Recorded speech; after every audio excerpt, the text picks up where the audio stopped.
Bismillahirrahmanirrahim. Assalamualaikum warahmatullahi wabarakatuh. Innal hamdalillah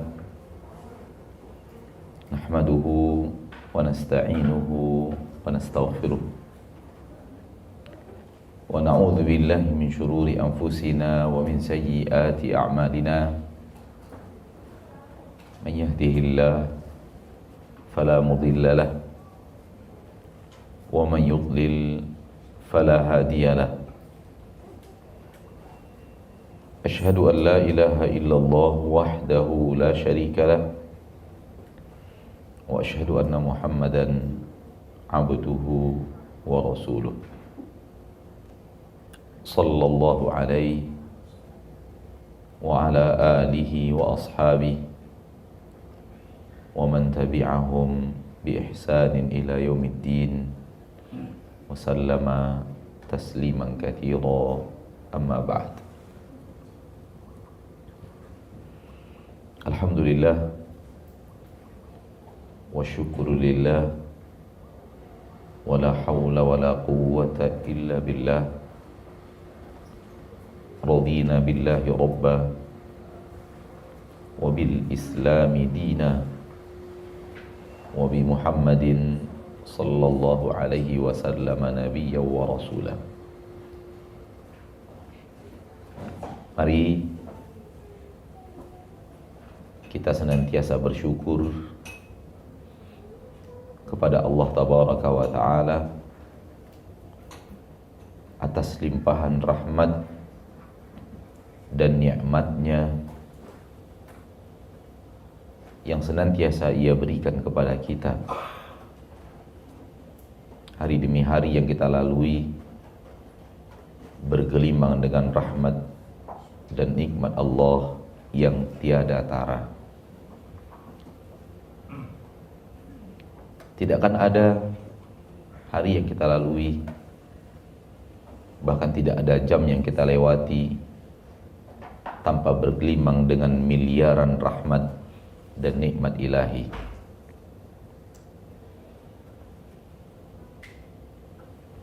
Hanya saja manusia yang sering tidak melihat rahmat dan nikmat Allah yang tiada tara itu. Hanya saja manusia yang tidak mahir melihat datangnya rahmat dan nikmat Allah yang tiada terhingga tersebut, dan akhirnya berefek kepada sebuah sifat yang aneh namun dimiliki banyak orang di zaman sekarang, yaitu dia merasa rahmat dan nikmat Allah itu tak seberapa. Dia merasa rahmat dan nikmat Allah subhanahu wa ta'ala sangatlah sedikit. Saya katakan bahwa ini sifat yang sangat aneh. Walau banyak orang yang tidak merasakan keanehan itu dalam dirinya. Siapapun di antara kita yang merasa rahmat dan nikmat Allah tak seberapa dalam hidup kita, ini makhluk aneh. Kenapa? Karena Allah sudah mengatakan rahmat dan nikmat yang Ia berikan kepada kita tak terhitung, saking banyaknya. Bukankah Allah tabaraka wa ta'ala telah mengatakan kepada kita di dalam ayat-ayat yang senantiasa dibacakan oleh para da'i, para muballigh, para ustadz, para khatib, wa in ta'uddu ni'matallahi la tuhsuha. Kalau kalian menghitung nikmat-nikmat Allah yang Allah berikan kepada kalian, hasil akhirnya adalah tak sanggup kalian menghitungnya. Tak ada angka-angka, tak ada jumlah, karena saking banyaknya tak terhitung rahmat dan nikmat Allah. Lalu kenapa Anda merasa nikmat Allah tak seberapa dalam hidup Anda? Allah mengatakan tak terhitung, Anda mengatakan sedikit. Allah mengatakan tak terhingga, Anda mengatakan ya biasa-biasa aja. Ketika Allah telah mengatakan sesuatu dan kita merasakan sesuatu yang berbeda dengan apa yang dikatakan Allah, maka berarti kita sudah keluar dari jalur yang benar. Kita sudah keluar dari jalur yang sebenarnya. Kita sudah keluar dari jalan yang lurus. Cukup itu sebuah indikasi. Asal Allah berkata A, lalu kita merasakan B, kitanya yang salah. Tak mungkin kitanya benar. Kalau kitanya yang benar, berarti yang salah siapa? Allah. Nggak mungkin, itu mustahil. Mustahil. Jadi ini jadikan sebuah kaidah penting di dalam beragama. Yang berbeda dengan yang Allah katakan berarti sudah keluar dari jalur yang benar. Kalau kita merasakan beragama ini sulit, Allah mengatakan agama ini mudah. Berarti kita sudah keluar jalur. Allah mengatakan di dalam Al-Quran, yuridullahu bikumul yusra wala yuridu bikumul usra. Aku menginginkan untuk kalian kemudahan dan aku tidak menginginkan untuk kalian kesulitan. Jadi Allah ingin mempermudah untuk kita agamanya. Kalau ada orang yang merasa bahwa beragama itu berat, ini orang aneh. Ini orang sudah keluar dari jalur yang benar.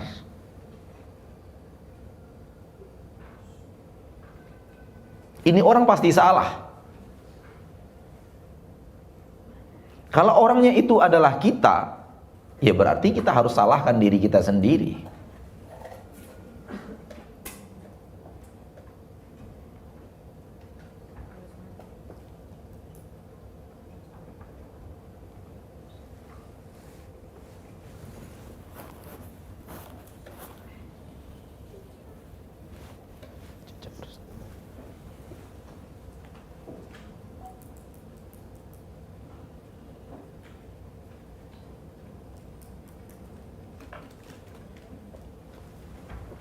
Kembali kita kepada apa yang ingin kita katakan tadi, bahwa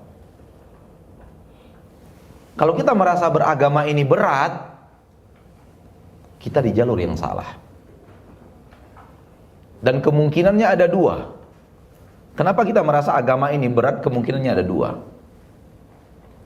Kemungkinan pertama, kita telah berada di atas agama yang salah dan pemahaman yang salah. Sehingga yang salah itulah yang menjadikan kita terasa berat.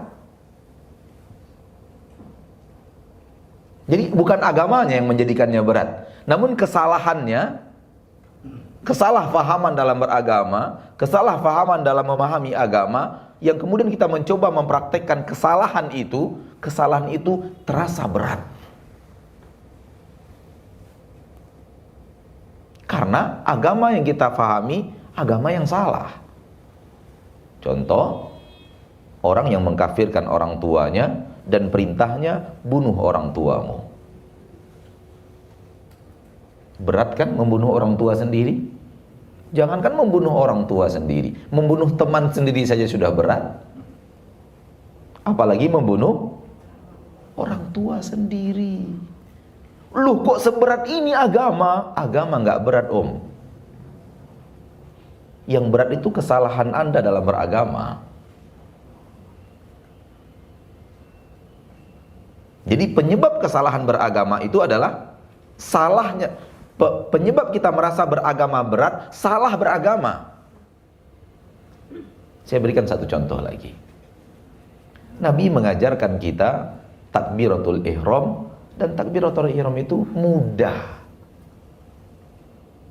Angkat tangan, telapak tangan arahkan ke kiblat sejajar dengan bahu. Ketika mengangkat tangan, ucapkan Allahu Akbar.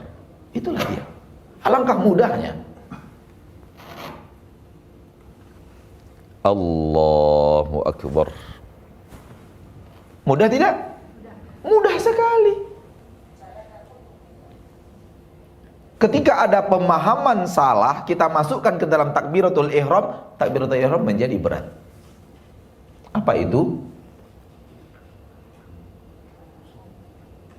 Orang sebahagian diperintahkan oleh guru-gurunya, ucapkan Allahu Akbar dengan lidah, ucapkan nawaitu salata subhi rak'ataini adaan ma'muman lillahi ta'ala dengan hati.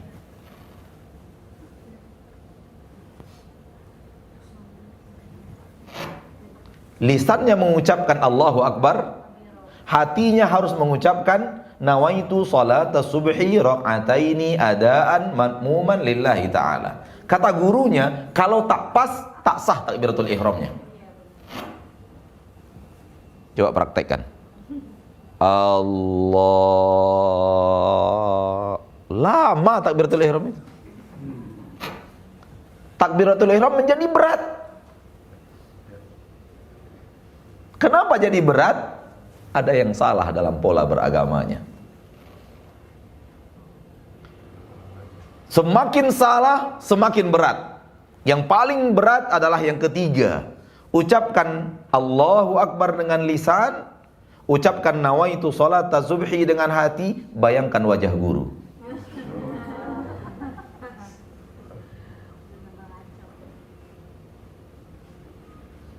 Akhirnya agama itu berat.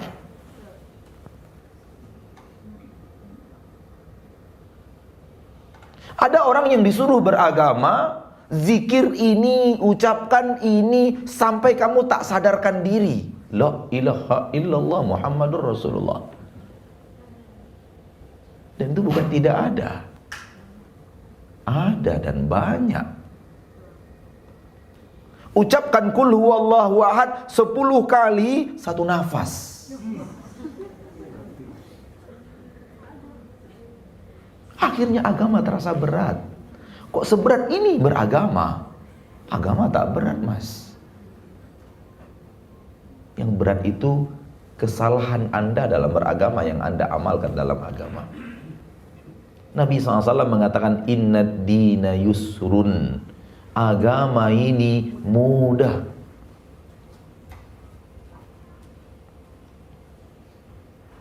Perempuan-perempuan zaman now mengatakan, kok susah kali berpakaian syar'i ini. Sulit. Memakai jilbab, memakai jubah, sulit. Kita tanya kepada wanita itu, yang enteng yang mana? Yang enteng berpakaian biasa, pakai rok, pakai baju, rambut digerai. Itu yang enteng, pakai gincu. Salah. Yang enteng itu justru pakai jilbab. Kenapa demikian? Jelas. Kalau Anda pakai rok, Anda harus memperhatikan dari bawah rok Anda ke bawah itu harus nginclong. Berarti harus keperawatan kulit dong. Ketika Anda memakai baju you can see, Anda ketika keluar harus memperhatikan warna hitam di ketiak Anda. Bagaimana caranya supaya putih, bersih?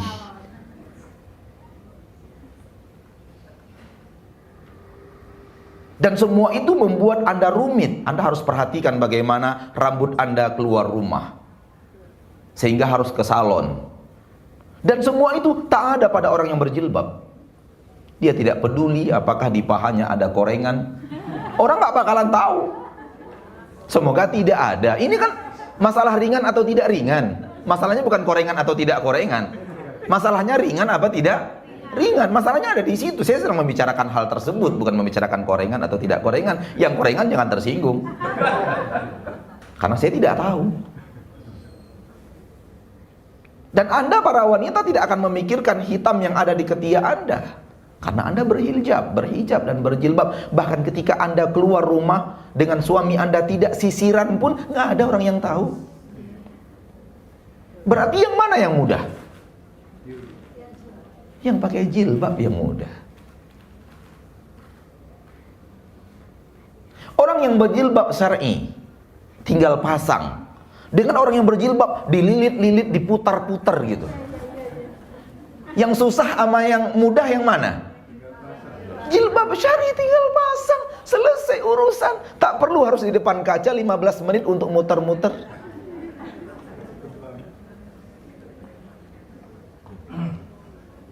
Lalu bagaimana setelah diputar-putar 15 menit di depan kaca, kemudian datang waktu sholat zuhur, mau sholat zuhur? Gimana caranya? Lihat, agama itu mudah. Nabi mengatakan agama itu mudah. Allah mengatakan Allah menginginkan untuk kalian kemudahan dan tidak menginginkan untuk kalian kesulitan. Kita yang mau sulit. Lalu apa kemudian Anda menuduh agama itu susah? Padahal yang susah itu Anda. Ini ada kemungkinan pertama, yaitu Anda salah beragama sehingga kesalahan Anda itu membuat Anda kesusahan sendiri gitu. Anda sulit sendiri karena Anda salah. Jadi yang membuatnya susah bukan agamanya, salahnya.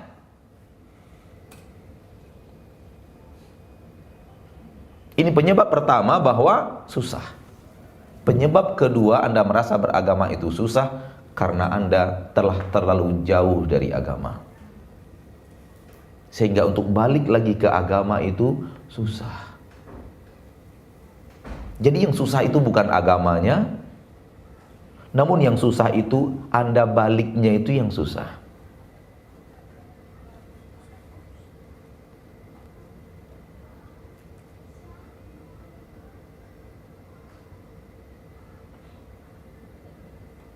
Karena Anda sudah punya kebiasaan salah. Dan Anda sudah berada di atas kebiasaan itu 10 tahun, 12 tahun, 15 tahun, 25 tahun. Kemudian tiba-tiba Anda menemukan kebenaran yang disampaikan oleh seorang da'i dan mubaligh untuk merubah kebiasaan Anda yang sudah 25 tahun yang salah kepada yang benar. Di situ Anda merasakan sulit. Merubah kebiasaan bukan hal yang gampang. Baik merubahnya dari benar kepada salah atau dari salah kepada benar. Beratnya bukan ada pada masalahnya, beratnya ada pada melawan dan merubah kebiasaan. Orang yang sudah terbiasa main musik, dari dalam rahim ibunya dia sudah diperdengarkan oleh ibunya jazz.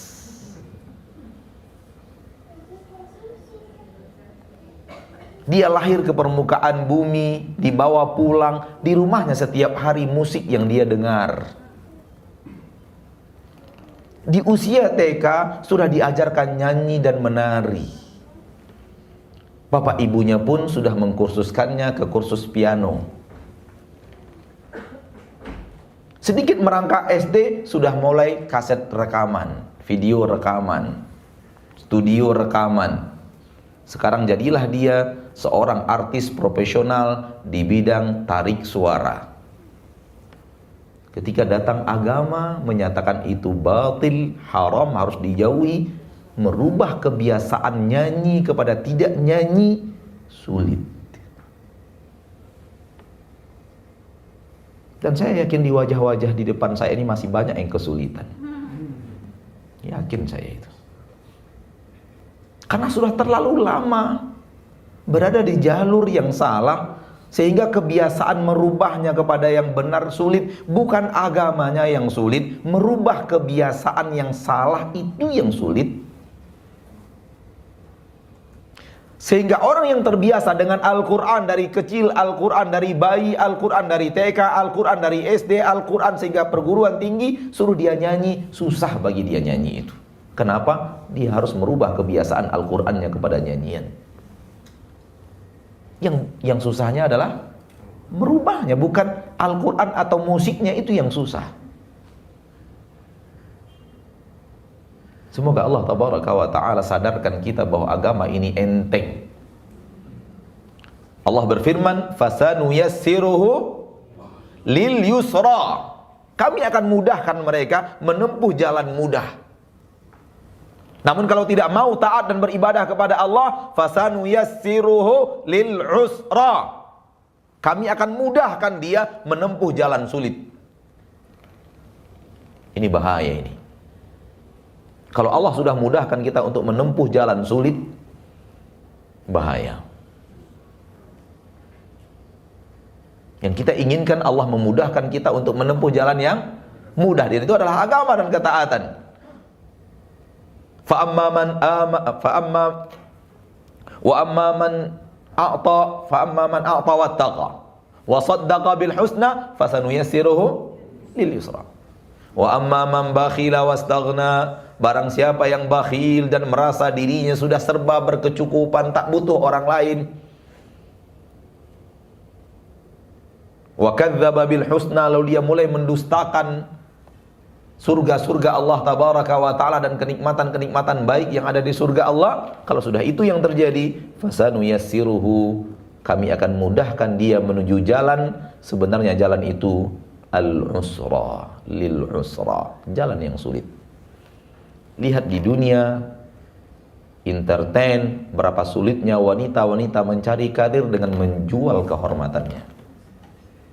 Tapi semua itu bagi mereka mudah.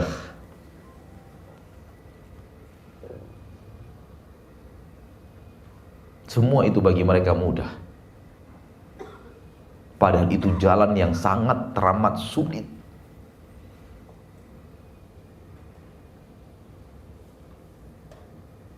Inilah akibat kalau kita tidak mau beribadah dan berzikir kepada Allah. Akibatnya kita akan diarahkan oleh Allah ke jalan-jalan serba sulit.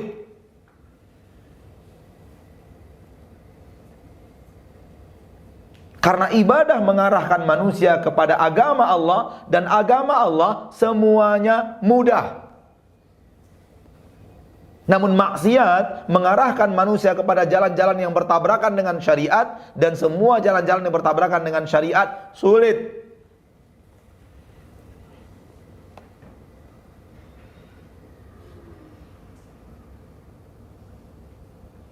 Akan tetapi aneh bin ajaib, kenapa orang-orang yang berada di atas jalan yang sulit mengira dia berada di atas jalan yang mudah, dan dia menganggap orang yang berjalan di atas agama yang mudah, dia menganggap orang itu berjalan di atas jalan yang sulit.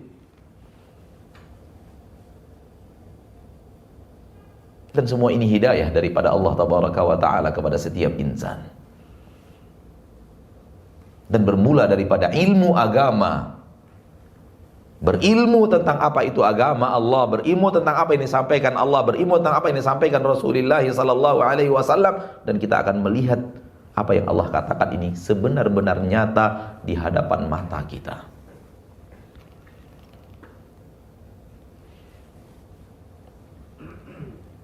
Ketika berniaga, berbisnis, Allah tidak larang. Minjam uang, Allah tidak larang. Siapa larang Allah minjam uang? Siapa? Pernahkah Allah melarang kita pinjam uang? Tidak ada. Tak ada dalam agama kita itu larangan jangan pinjam uang, itu nggak ada. Namun yang dilarang oleh Allah riba. Pinjam uang, bayarnya harus lebih dari yang dipinjam. Namanya riba. Riba dalam bahasa Arab riba. Bahasa kitanya kelebihan bayar. Riba itu lebih bahasa Arab. Makna riba dalam bahasa Arab itu lebih. Dan membayar riba berarti membayar dengan kelebihan bayar. Yang dilarang oleh Allah ribanya, bukan pinjamannya. Pinjaman sih boleh. Kalau ada ibu-ibu yang mau minjamkan saya uang 5 miliar, saya nggak nolak. Tapi nyicilnya 10.000 sehari. Boleh. Nggak ada masalah. Yang dilarang riba. Karena orang tidak mau beribadah kepada Allah, karena orang tidak mau tunduk dan patuh kepada Allah tabaraka wa ta'ala, dia tetap menjalankan riba itu. Akhirnya jadi sulit. Kenapa jadi sulit? Karena kalau dia sudah meminjam uang riba, ketika dia berdagang, dia wajib mengejar target sesuai dulu pendapatan dengan riba dulu. Baru setelah itu wajib mendapatkan keuntungan di atas riba. Kalau tidak, hari itu dia akan rugi. Kalau hanya sampai kepada riba saja keuntungan hari itu, maka sudah rugi. Satu hari dia bekerja full, tak ada keuntungan. Apalagi kalau dia mendapatkan keuntungan, namun keuntungan itu masih di bawah riba yang harus dia bayar. Berarti hari itu dia rugi dua. Sudah rugi harta, rugi juga tenaga. Berbeda dengan orang yang berbisnis pakai uang sendiri. Berapapun keuntungannya, itulah keuntungan yang dia miliki. Dia tidak punya beban riba.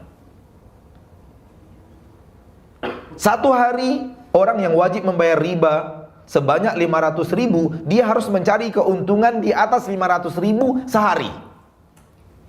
Sementara orang yang tidak meminjam uang riba, maka dia tidak ada kewajiban bayar. Dapat untung 150.000 sehari pun, itu sudah untung milik dia. Mana yang sulit mencari keuntungan 600-700.000 per hari atau 150.000 sehari? Yang sulit adalah yang mencari 750.000 sehari harus untung. Kalau ataupun 750.000 sehari dia untung, dia baru dapat untung 250, karena 500-nya dimakan lintah darat. Belum lagi kalau dia tidak berhasil menutup hutang itu dan riba itu. Orang yang awalnya menyambutnya di kantor dengan senyum, sekarang sudah beringas. Yang awal datang merayu-rayu, sekarang datang mengancam-mengancam.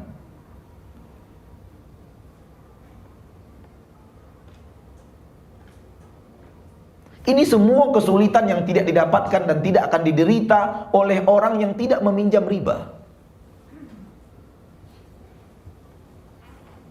dan tidak bertransaksi riba. Fahamlah kita bahwa ternyata agama Allah ini mengarahkan kita kepada sesuatu yang sifatnya mudah.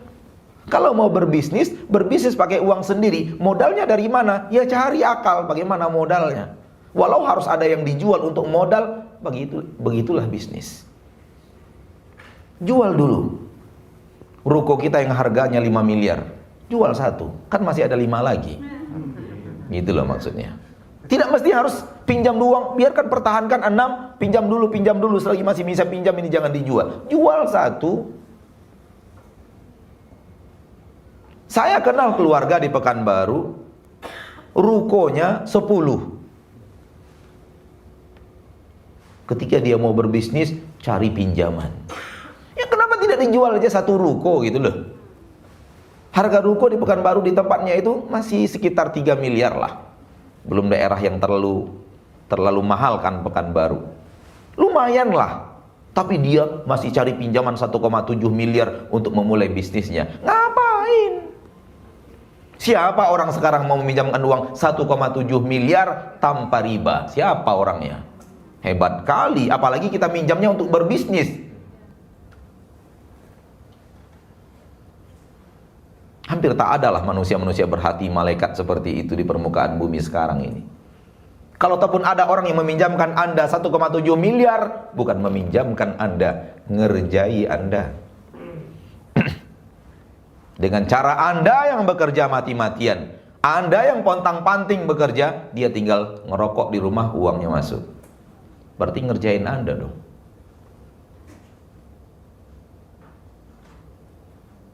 Dari sini semuanya kita sadar bahwa orang yang mau taat kepada Allah, mau berada di atas jalur ibadah kepada Allah Tabaraka wa Ta'ala, hidupnya akan nyaman. Silahkan buka Al-Quran surat Ar-Ra'du ayat 28.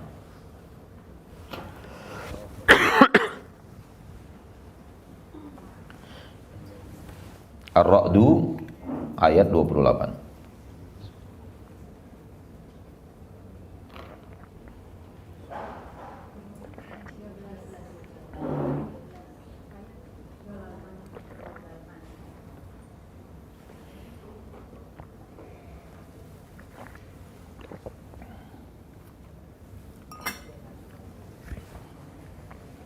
Allah Tabaraka wa Ta'ala berfirman dalam surat Ar-Ra'du ayat 28, A'udzu billahi minasyaitonir rajim. Alladzina amanu wa tatma'innu qulubuhum bi dzikrillah Ala bidzikrillahi tatma'innul qulub. Yang artinya, orang-orang yang beriman dan tentram hati mereka, tenang hati mereka, damai hati mereka dengan zikir kepada Allah. Ala bidzikrillahi, ketahuilah hanya dengan zikir kepada Allah tatma'innul qulub, hati akan menjadi tentram, hati akan menjadi damai.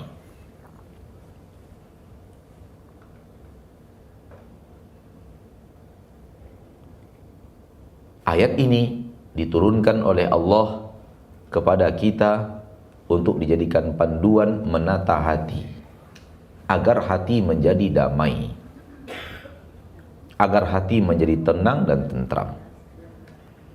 Dan Allah ketika berbicara ini mustahil salah, karena hati itu Allah yang ciptakan.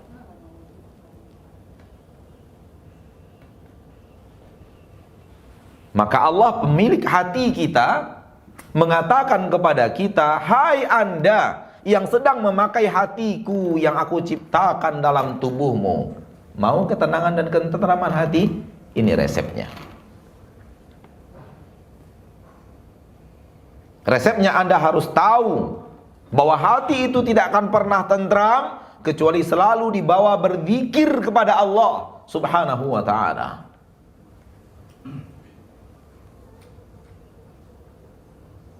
Karena hati itu tidak akan pernah tenang dan tentram kecuali dengan zikir kepada Allah Subhanahu wa ta'ala.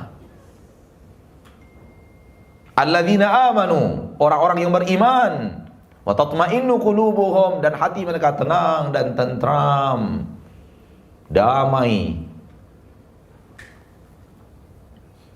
Dengan apa hati mereka tenang dan tentram? Dengan apa? Bizikrillah, dengan zikir kepada Allah.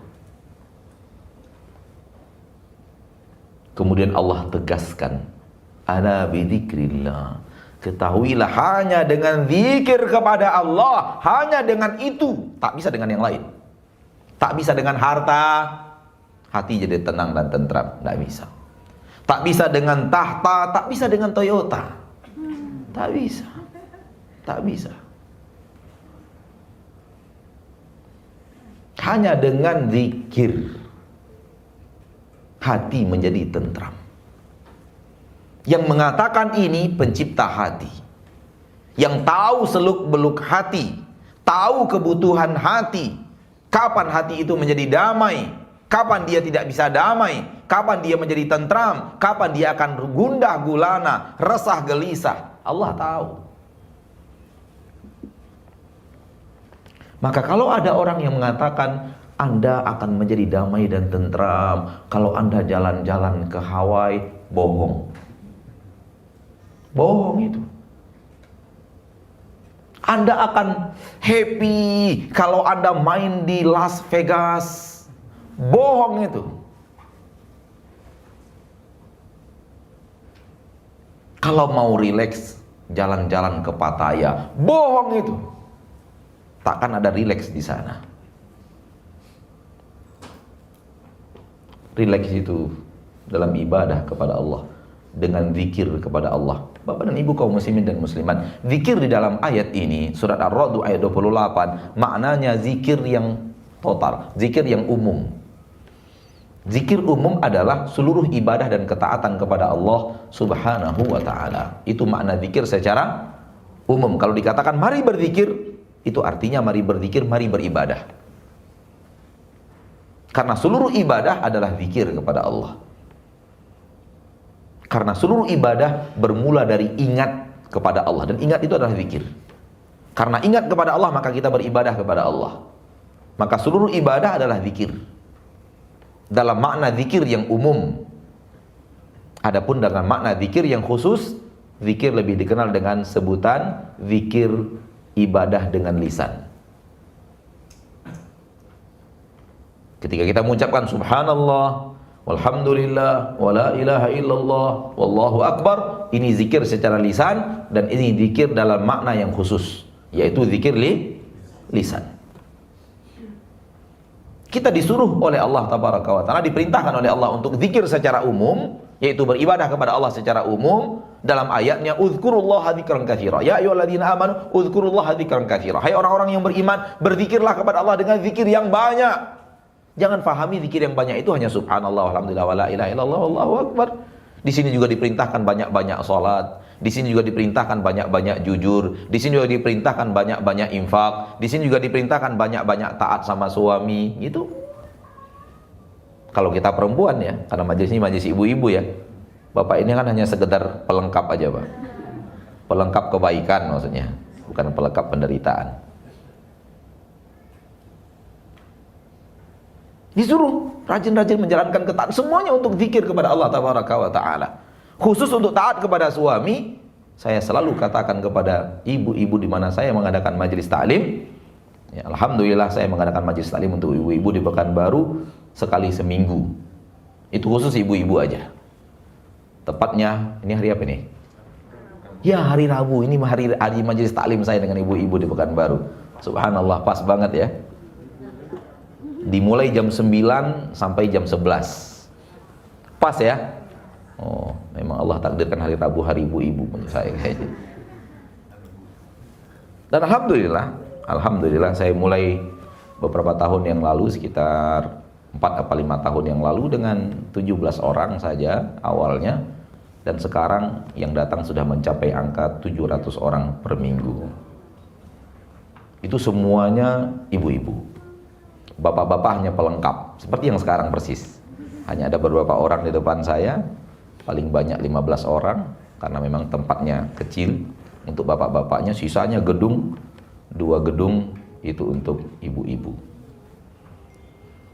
Sering saya sampaikan kepada ibu-ibu itu, ibu-ibu taatlah kepada suami, taatlah kepada suami. Kalau ibu-ibu taat kepada suami, ibu-ibu akan dipanggil dari pintu surga manapun. Eman-eman kalau tak taat kepada suami. Karena Nabi kita sallallahu alaihi wasallam mengatakan, idza shallatil mar'atu khamsaha wa shamat syahraha wa hafizat farjaha wa ata'at ba'daha qila laha udkhulil jannah min haitsu abwabil jannati syi'ti. Apabila seorang wanita sudah sholat 5 waktu, sudah puasa bulan Ramadan, sudah menjaga kemaluannya, kehormatannya, dan sudah taat kepada suaminya. Ada 4: sholat, puasa, jaga kehormatan, taat kepada suami. Apabila sudah melakukan itu wanita, qila laha, akan dikatakan kepada wanita yang sudah melengkapkan 4 perkara ini, udkhulil jannah, masuklah kamu hai wanita ke surga Allah, min haitsu abwabil jannati syi'ti, dari pintu surga manapun yang kamu mau.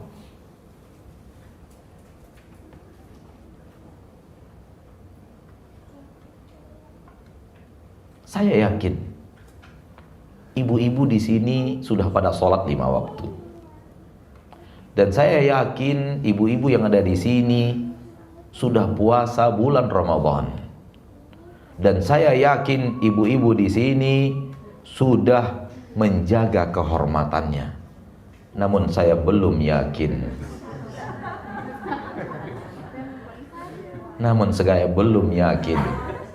Ibu-ibu di sini sudah pada taat kepada suami. Jadi eman-eman, tinggal satu lagi. Sholat 5 waktu sudah. Puasa Ramadan sudah. Menjaga kehormatan sudah. Sudah ditinggalkan karaoke, sudah ditinggalkan ustadz. Dugem sudah ditinggalkan ustadz.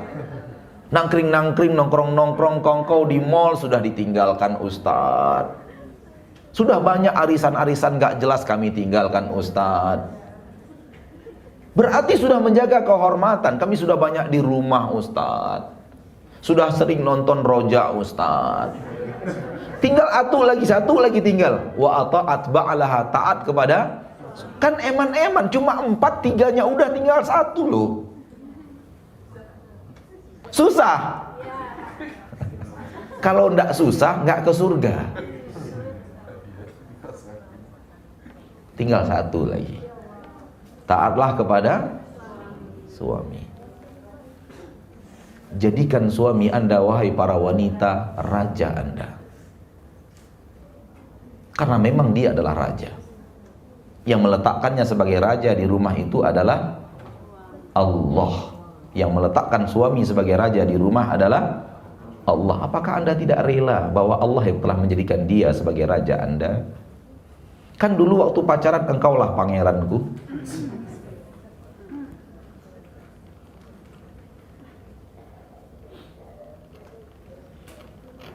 Jadi tinggal 1 lagi, taat kepada suami. Dan ini perintah agama, perintah zikir, perintah Allah untuk berzikir, beribadah. Dan ibadah wanita yang paling harus diperhatikan seorang wanita 4. Yang lainnya juga harus diperhatikan, namun yang inti 4. Karena 4 ini digabung oleh Nabi dalam satu hadis untuk masuk surga dari pintu surga manapun. Pintu surga jumlahnya ada berapa? 8. Dari pintu manapun. Ibu-ibu bisa begini nanti di surga Allah. Ini, nggak asyik. Lihat lagi yang lain. Syaratnya apa? 4. Pertama, sholat 5 waktu. Yang kedua, puasa Ramadan. Yang ketiga, menjaga kehormatan. Dan 3-tiganya sudah lengkap. Tinggal 1 lagi. Yang 4 apa? Taat kepada suami. Tinggal 1.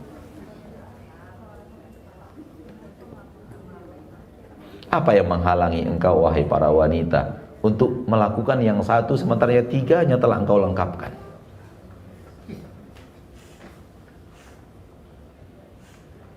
Jadi jadikan hadis ini selalu ada di pelupuk mata. Kalau keinginan hati untuk benar-benar dapat surga, tinggal 1 lagi. Maka benar-benarlah berusaha untuk menjadi wanita yang patuh dan taat kepada suami. Sejauh mana Ustadz patuh dan taat? Sejauh apapun, selagi perintah suami bukan hal yang diharamkan Allah. Itu harus dipatuhi dan ditaati. Kalau sudah sampai kepada perintahnya, kepada hal yang diharamkan Allah, wajib untuk tidak patuh.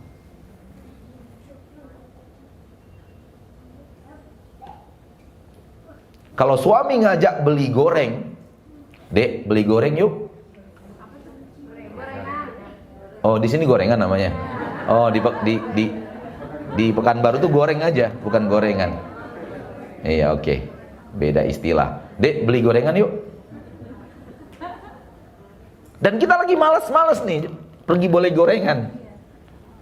Jangan nolak. Katakan, siap pangeranku. Lalu kita nanya, beli gorengannya di mana, Mas? Dia jawab, beli gorengannya di kota Mekah. Wah, gitu. Beli gorengan di kota Mekah. Gitu. Itu suami yang baik, dia pandai menyampaikan sesuatu. Pandai membuat surprise untuk istrinya yang dia cintai. Kalau dari awal dipancing oleh suaminya, Dek, beli gorengan yuk. Aduh, malas pergi sendiri. Sayang, dia ngajaknya ke Mekah beli gorengannya. Tuh lihat tuh, ketika kita malas melayani suami, malas taat kepada suami, dengan malas-malasnya kita karena lagi ngantuk, rugi sendiri. Udah pergi sana sendiri. Betul nih. Iya betul, enggak nyasar, enggak. Saya mau beli gorengan ke Mekah. Loh, saya ikut. Enggak, saya udah katakan tadi enggak, kamu enggak ikut. Saya pergi dengan ibu saja saya. Gitu.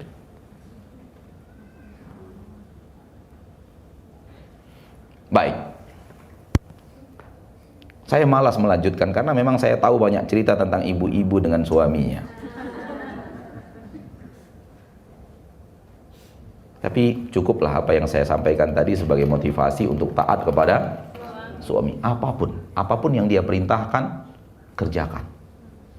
Apapun yang dia perintahkan, kerjakan dengan satu syarat saja. Asal perintahnya tidak maksiat. Kalau dia suruh kita berbuat maksiat, ketika itu jangan patuh dan taat. Tolak dengan akhlak yang lembut, tolak dengan tutur kata yang lembut, dan tolak dengan budi pekerti yang lembut, bagaikan sutra, halus bagaikan sutra. Tolak dengan tutur kata yang lembut. Katakan kepadanya, maaf suamiku tercinta, aku akan taat kepadamu perintah apapun, asal jangan perintahkan aku berbuat maksiat kepada Allah Tabaraka wa Ta'ala. Jadi kembali kepada ayat tadi, surat Ar-Ra'd ayat 28. Alladzina amanu wa tatma'innu qulubuhum bi dzikrillah, ala bi dzikrillahi tatma'innul qulub. Semua kita tanpa terkecuali, selagi masih waras, pasti mencari kedamaian dan ketentraman hidup. Itu pasti itu. Semua manusia yang berakal, semuanya sebenarnya sekarang sedang mengejar ketenangan dan ketentraman hidup. Tak seorang pun di antara mereka yang berakal yang tidak mengejar ketenangan dan ketentraman hidup. Sayang, mereka salah jalan. Allah memberikan panduan mencari ketenangan hidup itu dalam zikir. Zikir di sini apa maknanya tadi? Ibadah. Namun sayang, mereka mencoba untuk mencari ketenangan hidup bukan di atas zikir, bukan di atas ibadah. Akhirnya apa? Mereka tak kunjung bertemu di mana letaknya kebahagiaan itu, di mana letaknya kedamaian dan ketentraman itu. Dan kedamaian hati itulah dia kebahagiaan. Tak pernah ada orang yang bahagia ketika dia sedang galau. Tak pernah dia bahagia. Yang namanya kebahagiaan hidup adalah kedamaian dan ketentraman hati. Ketika itu tenang, hati itu tentram, hati itu damai, tak ada masalah, itulah dia kebahagiaan itu. Dan semua orang mengejar kebahagiaan. Tua, muda, pria, wanita, orang kota, orang desa, semua mengejar kebahagiaan. Orang Islam, tidak orang Islam, semua mengejar kebahagiaan.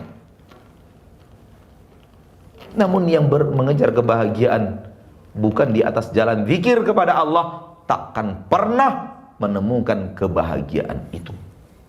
Kalau toh pun dia bertemu kebahagiaan semu. Kalau toh pun dia bertemu kebahagiaan sesaat. Kalau toh pun dia bertemu kebahagiaan secuil, yang setelahnya adalah penderitaan tak pernah berhenti. Maka jangan pernah kita merasa bahwa orang yang berada di atas maksiat sedang berada dalam kenikmatan hidup.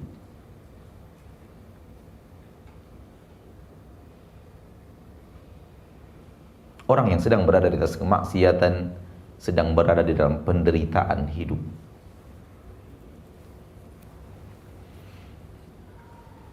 Orang yang sedang beribadah kepada Allah dan khusyuk dalam ibadahnya kepada Allah, dialah orang yang sedang merasakan kedamaian dan ketentraman hidup. Kalau dipikir-pikir dengan logika, duduk seperti ibu-ibu sekarang itu 1,5 jam pegel loh. Tapi kenapa enjoy ibu melakukannya? Karena hati sedang tentram, hati sedang damai. Duduk di lantai, nulis-nulis 1,5 jam itu pegel. Apalagi usia sudah di atas 45 tahun. Makanya saya lihat pindah-pindah dikit, goyang-goyang dikit. Itu ketahuan itu pegelnya itu. Itu ketahuan itu pegel itu. Saya tahu persis. Tapi kenapa betah gitu loh?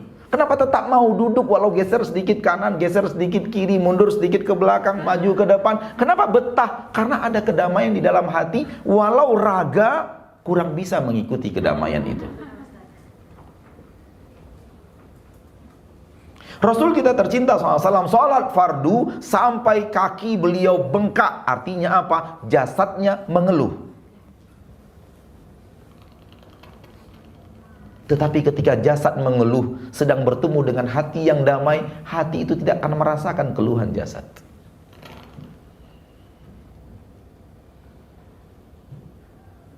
Maka orang-orang yang ditimpa musibah, namun hatinya damai, hatinya tentram, berzikir selalu kepada Allah Tabaraka wa Ta'ala, deraan musibah itu tak terlalu berat bagi dia. Karena musibah yang Allah kirim baru bentuk jasad.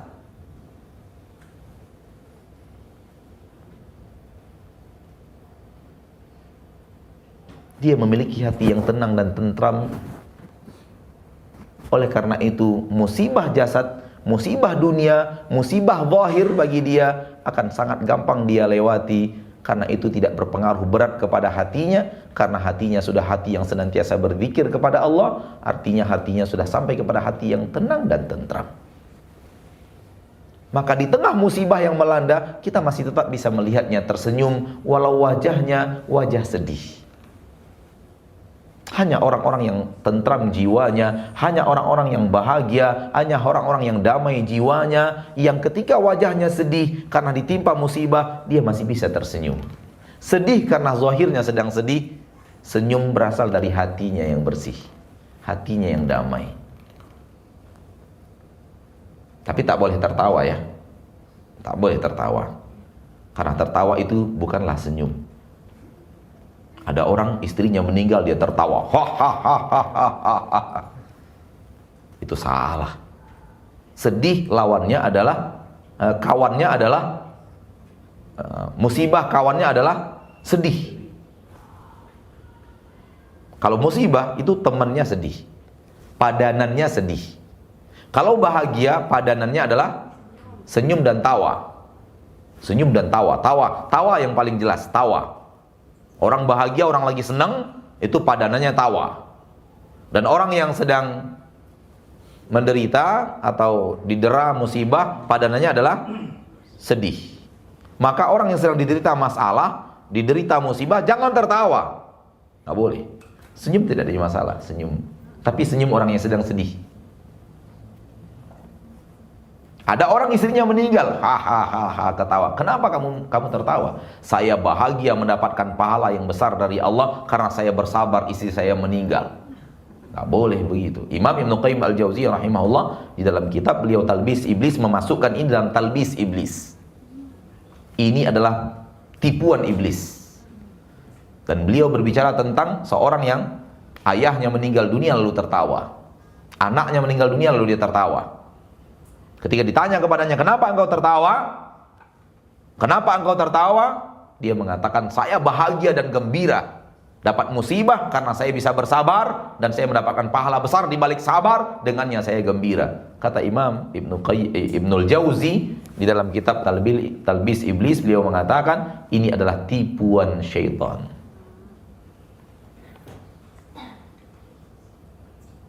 Tapi kalau ada suami yang tertawa istrinya meninggal dunia, ketika ditanya kepadanya, kenapa engkau tertawa? Dia mengatakan, macanku sudah wafat. Nah, itu lain lagi ceritanya. Itu lain lagi ceritanya itu. Itu lain lagi. Berarti istrinya selama ini memang macan kepada suaminya. Dan suaminya orang yang memang tak bisa berbuat apa-apa di depan istrinya yang macan itu. Berbuat begini salah, berbuat gini kena auman, berbuat ini kena cakar, berbuat ini kena ancaman. Akhirnya ketika istrinya meninggal, dia pun tertawa lepas dari cengkraman seekor harimau. Maka jangan pernah menjadi harimau untuk suamimu. Jadilah seorang istri yang kalau seandainya dia meninggal dunia, suaminya sedih luar biasa. Karena suaminya akan berkata, di mana lagi aku bisa menemukan orang sebaikmu? Jadilah seperti itu. Istri Nabi bernama Ummu Salamah. Ketika wafat Abu Salamah, suaminya pertama sebelum Nabi Muhammad sallallahu alaihi wasallam. Dan hadisnya sahih dalam Sahih Muslim.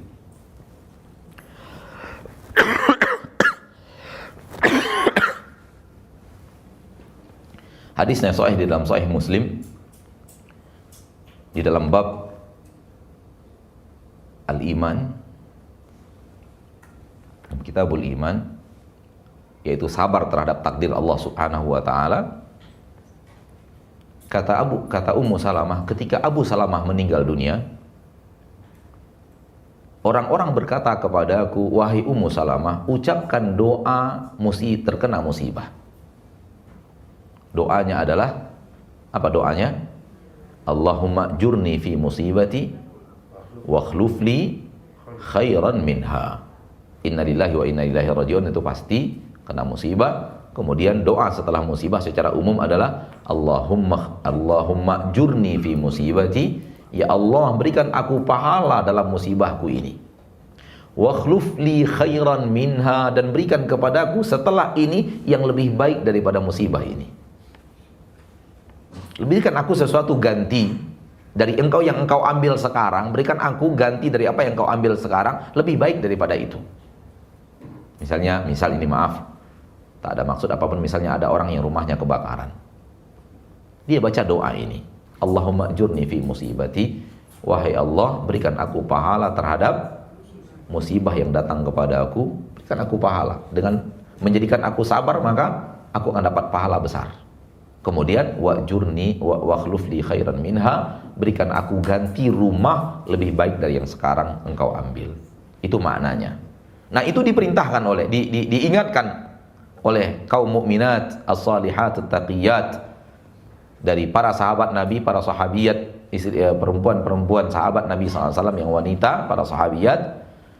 Namun kata Ummu Salamah, saya pun mengucapkan doa itu, Allahumma jurni fi musibati wa khlufli khairan minha. Namun hati kecilku berkata, siapa orang lebih baik daripada Abu Salamah?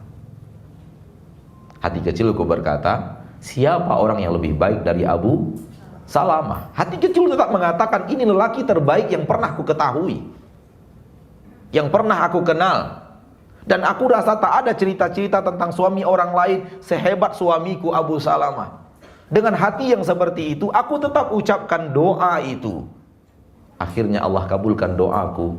Aku pun dipersunting oleh Nabi Muhammad sallallahu alaihi wasallam. Dan tak mungkin Abu Salamah bisa dibandingkan dengan Nabi Muhammad sallallahu alaihi wasallam.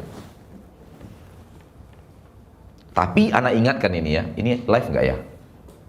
Enggak live ya? Ini Makassar Mengaji live kah? Tidak live, rekaman. Nanti putus ya dalam rekaman ya. Putus dalam rekaman. Ya oke. Di-cut ya. Ketika meminta doa kepada Allah Tabaraka wa Ta'ala tadi, wa khlufli khairan minha, dari suami-suami yang sudah meninggal misalnya kita mendapatkan musibah, serahkan kepada Allah, biar Allah yang ngatur siapa yang lebih baik. Jangan ada nama seseorang. Jadi ketika kita berdoa kepada Allah, ikhlaskan doa kita kepada Allah, ikhlasnya. Ya Allah berikan aku ganti yang lebih baik. Terserah Allah mengatur siapa. Terserah Allah mengatur siapa. Karena kalau kita ikhlas berdoa kepada Allah, Allah pasti gantikan yang lebih baik. Kadang-kadang kita sebut nama, menurut kita baik, ternyata setelah kita nikah dengannya, ternyata kita lebih menderita dengannya dibanding yang pertama. Maka jangan paksakan keinginan kita kepada Allah, biarkan Allah mengatur yang terbaik untuk kita. Karena Allah lebih tahu dibanding kita. Wallahu ya'lamu wa antum la ta'lamun. Allah tahu dan kalian tidak tahu. Intinya tadi saya ingin mengatakan bahwa Ummu Salamah berkata, hati kecilku mengatakan, siapa orang lebih baik daripada Abu Salamah? Itu artinya apa? Itu artinya Abu Salamah benar-benar menjadi suami yang luar biasa baik kepada istrinya. Sehingga Ummu Salamah tak menemukan cerita suami yang lebih baik dari apa yang dia dapatkan dari pelayanan suaminya dan tarbiyah suaminya dan akhlak suaminya kepadanya. Sekarang tinggal dibalik aja kan. Dibalik aja, jadilah Anda istri yang luar biasa kepada suami Anda, istri yang berbakti kepada suami Anda, istri yang taat kepada suami Anda, istri yang berakhlak mulia kepada suami Anda, istri yang benar-benar perhatian kepada suami Anda. Seandainya nanti Anda meninggal duluan, lebih dulu daripada suami Anda, jadikan suami Anda itu berucap, siapa wanita yang lebih baik daripada istri saya sekarang yang sedang meninggal ini? Aku akan sulit menemukan wanita sebaik ini. Akhirnya dia wafat di atas ridho suaminya. Dan salah satu indikasi wanita penduduk surga adalah yang ketika wafat, suaminya sangat ridho dengan kepergiannya, karena dia adalah istri yang pantas untuk diridhoi.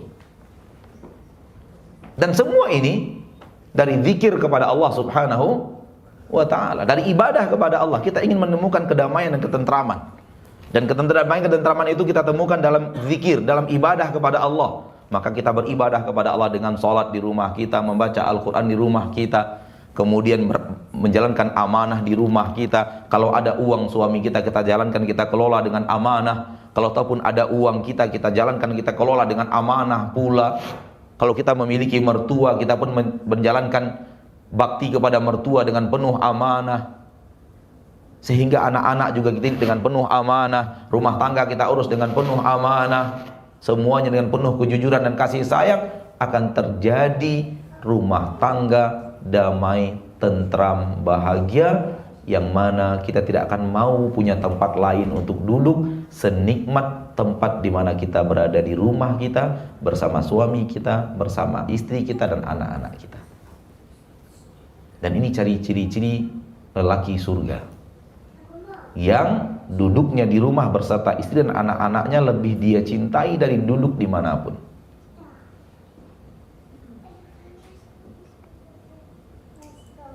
Ini ciri-ciri lelaki surga. Tak ada majelis, tak ada tempat duduk, tak ada tempat dia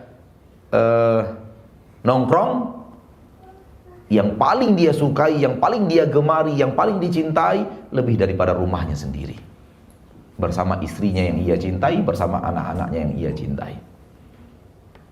Dan itu sifatnya Rasul kita tercinta Muhammad sallallahu alaihi wasallam. Rasulullah itu dikatakan di dalam biografi hidup beliau, kalau tidak ada pekerjaan di luar rumah, beliau pasti pulang. Kalau tidak ada pekerjaan di luar rumah, tak ada tugas di luar rumah, tak ada hal yang harus dikerjakan di luar rumah, tak akan ada kita temukan Rasul di tempat lain selain di rumah. Dan ini tugas berat seorang istri juga. Bagaimana dia bisa menciptakan kebaikannya yang luar biasa sehingga suaminya rajin pulang melihatnya. Itu tugas berat. Namun kalau kita emosian kepada suami kita dan kita selalu ceriwis, cerewet kepadanya, akhlak kita tidak baik kepadanya, kita tidak mau patuh dan taat kepadanya, bisa jadi suami kita malas pulang. Dia lebih suka duduk bersama teman-temannya dibanding kita. Dia lebih baik suka duduk bersama saudara-saudaranya di rumah keluarga besarnya dibanding di samping kita. Ketika itu terjadi, itu awal kehancuran rumah tangga, awal kebinasaan rumah tangga. Ya, kalau suami pandai memilah, ketika dia tinggalkan kita di rumah, dia pergi ke rumah keluarganya, masih terjaga. Bagaimana kalau dia pergi ke tempat lain yang akan bisa membawanya kepada jalan yang tidak baik? Maka tugas berat seorang istri adalah bagaimana menciptakan suasana rumah yang sangat dicintai suami, sehingga suami itu betah duduk di rumah bersama dirinya. Dan itu sunnah Nabi kita tercinta, perintah Rasul kita tercinta Muhammad sallallahu alaihi wasallam.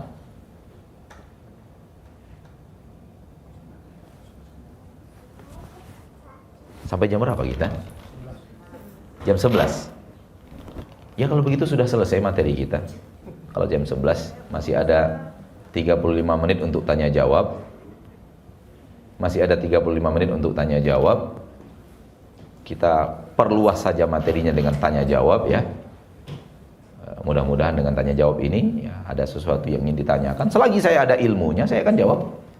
Namun kalau saya tidak punya ilmunya, saya tidak berani jawab, karena tak boleh menjawab tanpa ilmu. Silakan Bapak dan Ibu, rahimani wa rahimakumullah. Masih ada 35 menit dari sekarang.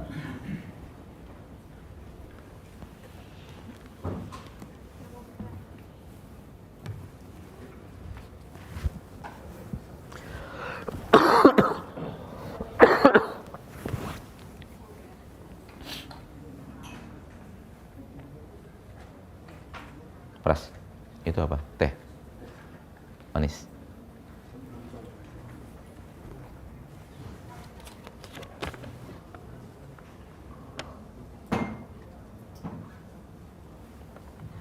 Pertanyaan pertama, bolehkah jual beli barang secara kredit? Apakah itu termasuk riba? Asal dalam transaksi kreditnya tidak ada unsur riba, boleh. Misalnya, saya mau jual handphone saya. Saya mau jual handphone saya seharga, cocoknya berapa handphone ini ya? Harga sekarang 800.000. Samsung A3 800.000 lah ya. Saya jualnya 2,5 juta, kalah handphone selebriti. Misalnya saya jual handphone saya 2,5 juta. Tapi yang membeli mengatakan,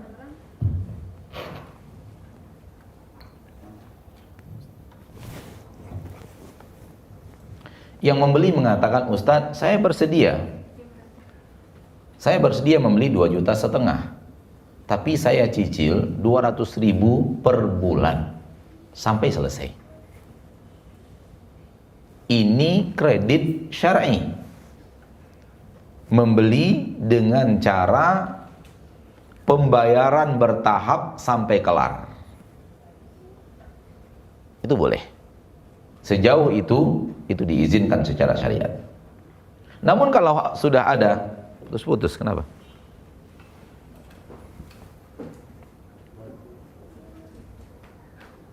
Baterainya masih full.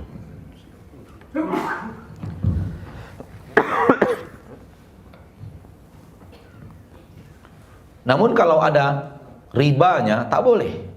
Contoh,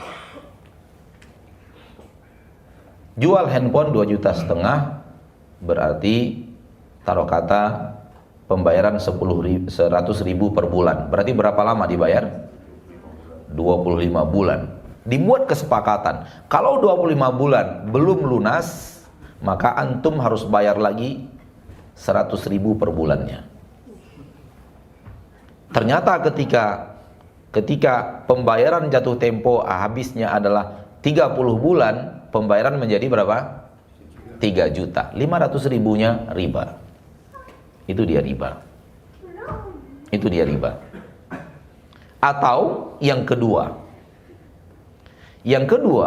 adanya orang ketiga yang membayarkan barang secara cash, lalu kita membayar kepadanya secara harga kredit. Contoh, ada barang handphone seharga cash 2 juta, kredit 4,5 juta selama 36 bulan misalnya. Kita nggak bisa cash karena uang kita tak ada, dana kita tak cukup, dan orang punya toko tak mau kredit. Datanglah si Adi, tambah R tambah A.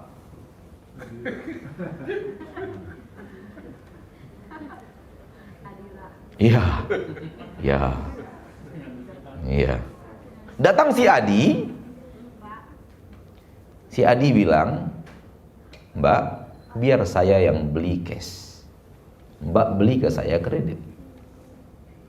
Lalu kita ambil barang itu dari pemilik toko, lalu si Adi membayar ke pemilik toko, berapa dibayarnya? 2 juta. Lalu kita harus bayar ke Adi berapa? 4,5 juta. Ini riba.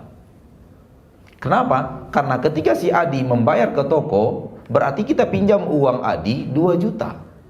Kenapa kita harus bayarnya 4,5 juta?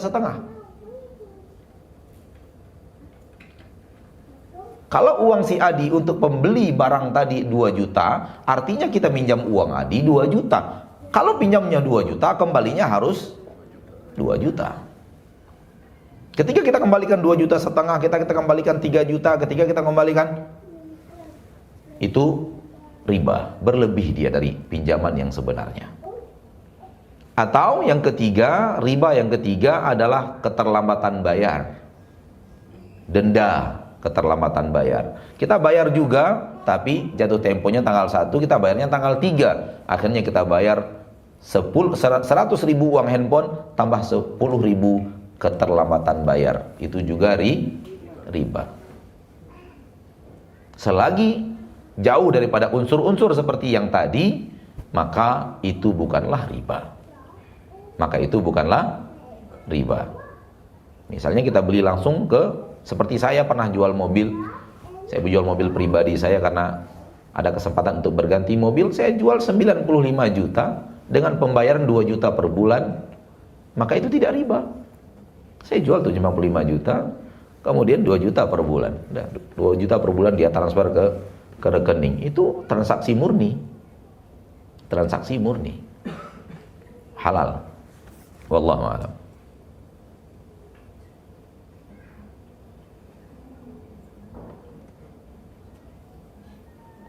Kenapa para ustadz banyak yang tidak memperbolehkan demo dan protes kepada pemimpin yang zalim? Lalu jika tidak diperbolehkan, apa yang harus rakyat lakukan menghadapi pemimpin yang zalim? Yang mengatur kita ustadz apa nabi? Nabi, kenapa nggak nanya nabi? Kok nanya ustadz gitu loh? Harusnya nanya nabi dong. Ustadz, nabi gimana sih ngajarin kalau berhadapan dengan pemimpin yang zalim? Itu harusnya pertanyaan penuntut ilmu. Karena semua syariat datang dari Nabi kita tercinta Muhammad sallallahu alaihi wasallam. Dan urusan rakyat dengan pemimpin itu urusan yang sangat penting untuk dibahas Nabi. Tak mungkin ditinggalkan oleh Nabi. Tak mungkin. Nabi tidak pernah meninggalkan perkara-perkara penting yang tak dibahas. Jangankan perkara penting yang menurut orang tidak penting dibahas Nabi kok. Soal pakai sendal yang kanan dulu apa yang kiri dulu dibahas. Soal buka sendal yang kanan dulu apa yang kiri dulu dibahas. Soal keluar toilet yang kanan dulu apa yang kiri dulu dibahas. Masa sih masalah pemimpin tak dibahas dalam undang-undang syariat? Maka jangan pernah bertanya pendapat ustadz. Tanyakan ke ustadz itu bagaimana Nabi mengaturnya sallallahu alaihi wasallam.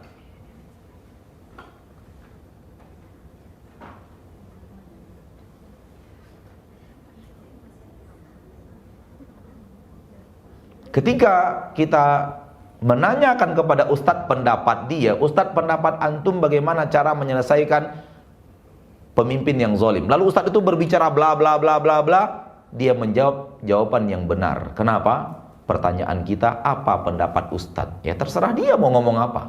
Kan yang kita tanya pendapat ustadz. Hati-hati. Kita harus jeli dan teliti. Apalagi urusan surga dan akhirat. Urusan surga dan neraka harus jeli dan teliti.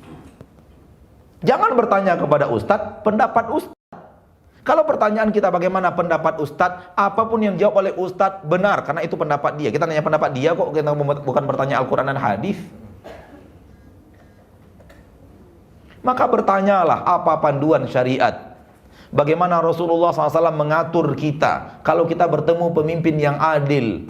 Bagaimana Rasulullah mengatur kita kalau kita bertemu dengan pemimpin yang zalim. Bagaimana kita bertemu dengan pemimpin yang mengambil harta kita, memukul punggung kita, dan kemudian mendahulukan dirinya dan golongannya daripada kita rakyatnya. Dan itu ada di dalam syariat Nabi Muhammad SAW. Kalau mau tahu, baca buku kumpulan hadis tentang bagaimana sikap rakyat kepada pemimpin. Itu ada hadis bukunya. Buku bagaimana rakyat bersikap terhadap pemimpin. Itu semuanya dibahas di dalam hadis. Bagaimana kalau pemimpinnya adalah pemimpin yang beribadah atau taat. Bagaimana pemimpinnya kalau pemimpinnya zalim. Bagaimana pemimpin kalau mengarahkan kita kepada perintah maksiat. Apa yang harus kita lakukan. Semuanya dibahas. Karena sekarang ini zaman-zamannya risih bicarakan pemimpin, saya nggak jawab pertanyaan tadi. Silakan kembali kepada buku. Karena kalau baca buku, ibu ambilnya dari buku. Kalau saya jawab, ibu ambilnya dari saya. Nanti nama saya jadi kambing hitam. Sementara saya udah hitam juga. Suami yang bagaimana yang harus kita taati? Suami yang sah, yang dulu pakai akad nikah. Itu yang harus ditaati. Suami yang sah yang dulu pakai akad nikah.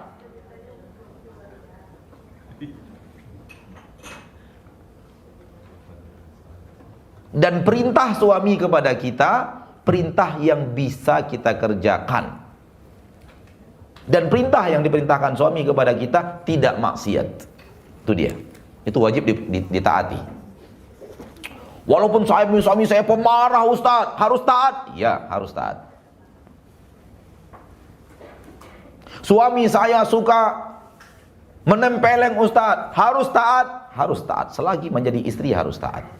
Kalau tidak rela ditempeleng, adukan ke pengadilan agama. Katakan kepada pengadilan agama, saya punya suami yang telah melanggar janjinya ketika akad nikah. Bukankah ketika akad nikah dia berjanji muasyarah bil ma'ruf? Dia berjanji untuk mempergauli kita dengan akhlak yang ma'ruf, akhlak yang baik, budi pekerti yang baik, dan tidak berlaku kasar, tidak meninggalkan kita 3 bulan tanpa nafkah berturut-turut. Dulu dia berjanji. Namun saya tak pernah mengucapkan itu kepada istri saya. Saya dulu ketika ditawarkan pakai sigat taklik Ustaz, tak, saya bilang. Mau saya pakai sigat taklik, ngapain pakai sigat taklik? Gitu. Tapi saya juga tak pernah pukul istri, gitu. Kita tahu undang-undang syariat, lebih tahu daripada undang-undang yang mereka buat, insyaallah ta'ala. Bukan sombong, menyampaikan apa adanya. Dan kita ingin menata agama rumah tangga kita di atas agama yang benar.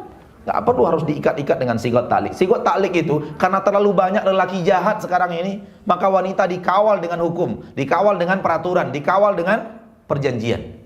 Semua itu untuk kebaikan kaum wanita. Karena terlalu banyak lelaki yang jahat, yang memperlakukan istrinya semena-mena, yang memperlakukan istrinya bagaikan bola, tendang sana, tendang sini.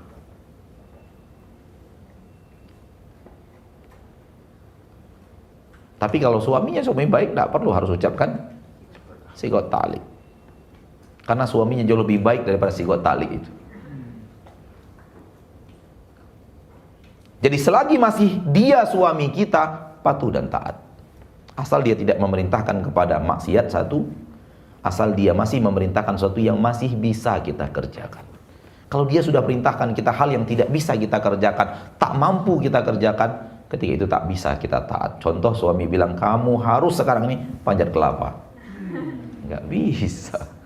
Nggak sanggup kita panjat kelapa. Wallahu a'lam.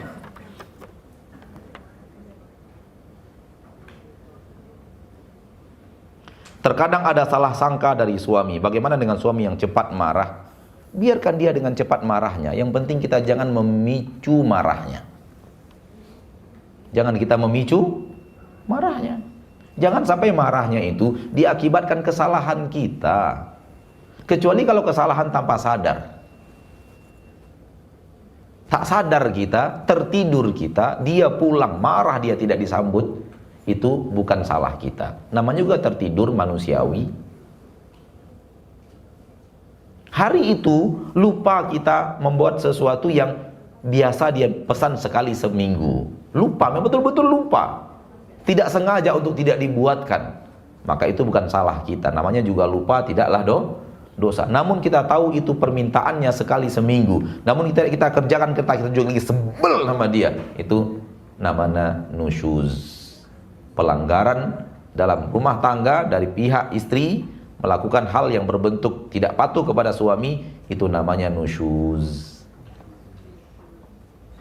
Padahal perintahnya tidaklah maksiat dan perintahnya suatu hal yang bisa dia kerjakan.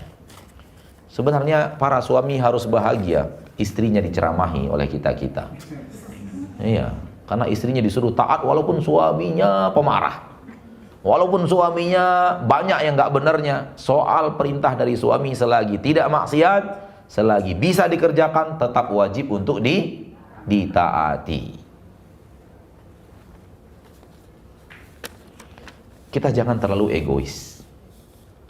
Egois kita lah yang membuat kita akhirnya malas patuh suami. Kita membela ego kita. Kamu semena-mena memperlakukan itu kepada saya. Apa salahnya saya cemberut? Kamu semena-mena melakukan itu kepada saya. Apa salahnya saya juga marah-marah? Tidak. Dunia ini bukan ego-egoan. Kita berumah tangga bukan untuk membela ego kita. Ego kita campakkan kalau sudah di depan suami kita. Ego kita campakkan kalau sudah di depan orang tua kita. Ego kita campakkan kalau sudah di depan syariat Allah Subhanahu wa ta'ala. Tak perlu. Saya selalu berpesan kepada kaum muslimin, kaum muslimat, tak ada sebenarnya yang perlu dibela-bela betul dari diri kita ini. Kenapa? Karena diri kita memang buruk dengan maksiat yang kita lakukan, dengan kesalahan yang pernah kita lakukan, dengan dosa-dosa yang pernah kita tulis dalam biografi hidup kita. Sebenarnya diri kita ini buruk dan busuk. Maka tak perlu harus dibela-bela betul diri kita yang penuh dengan maksiat. Biarkan sesuatu yang tidak kita sukai terjadi di rumah tangga, kita hadapi dengan sabar, dengan harapan menghapus dosa dan kesalahan kita masa lalu yang sudah salah. Kalau kita bisa melangkah dengan cara seperti itu, sehebat apapun suami marah, kita bisa berhadapan dengan sabar. Kita bisa menerimanya dengan sabar, kita bisa menghadapinya dengan sabar. Ya mungkin marah-marahnya suami juga kita punya peran dulu dalam aksi dia menjadi orang yang suka pemarah. Mungkin sikap kita yang kurang benar, perilaku kita yang kurang benar, ketundukan dan kepatuhan kita yang belum jauh daripada standarisasi yang seharusnya terjadi, bisa membuat dia kurang lagi nyaman kepada kita, kurang lagi suka kepada kita, sudah mulai hilang cintanya kepada kita. Makanya dia marah-marah. Karena dulu ketika dia betul-betul cinta kepada kita, dia nggak pernah marah loh. Cuman sayang, cintanya kepada kita dulu sedang dalam keadaan yang haram, sedang dalam keadaan berpacaran. Akhirnya ketika sudah berumah tangga, dia merasa tidak ada lagi yang harus dia cintai karena itu istrinya, dan itu kesalahan besar seorang suami ketika dia tidak lagi merasa harus mencintai istrinya karena sudah punya dia. Dan itu banyak yang terjadi dalam rumah tangga orang Islam. Sekali lagi saya katakan bahwa yang penting adalah jangan kita membela diri kita, membela ego kita, karena diri kita kotor, diri kita penuh dosa dan maksiat. Kita harus sadar bahwa diri kita lebih buruk dari yang kita sangka, dari yang kita duga. Yang kita harapkan adalah dunia yang sebentar ini, bagaimana kita bisa jalani sebaik mungkin. Hasil akhirnya Allah ridho kepada kita, Allah ampuni dosa kita, Allah tutup dari kita pintu neraka, dan Allah bukakan pintu surga. Itu yang kita harapkan. Seorang syekh datang kepadanya seorang murid, dan muridnya berkata, fulan telah berbicara A, B, C, D terhadap diri Anda. Artinya ghibah. Sebulan telah menghibahi diri Anda yang dia katakan terhadap Anda A, B, C, D. Kata syekh itu, terima kasih telah menyampaikan ini kepada saya, dan kalau dia tahu dosa saya yang sebenarnya, maka dia akan bisa berbicara lebih parah daripada ini terhadap saya. Ya. Ketika orang berbicara kepada kita, kita itu orangnya begini, orangnya begitu, katakan kepada diri ini, cuman segitu yang dia katakan kepada saya. Saya tahu diri saya lebih kotor daripada apa yang dia katakan itu. Tapi nggak perlu diucapkan, dalam hati saja. Baru itu yang dia katakan kepada saya, masih terlalu baik saya menurut dia. Karena saya tahu diri saya lebih kotor dan jorok daripada itu. Saya hanya berusaha menyimpannya, saya hanya berusaha meminta kepada Allah maafnya, saya hanya berusaha menata diri menjelang hari wafat untuk bisa wafat di atas husnul khatimah. Kalau begini kita hidup, kalau begini kita menata hati, kalau begini kita menata diri, saya yakin dan percaya, seburuk apapun kata-kata orang terhadap kita, tidak pernah membuat kita emosi. Seburuk apapun suami memperlakukan kita, tak pernah kita emosi. Seburuk apapun istri melalaikan tugas dan kewajibannya, tak pernah kita emosi kepada istri itu. Karena kita sadar, kadang-kadang Allah harus memberikan kepada kita penderitaan, karena kita telah berbuat dosa kepadanya.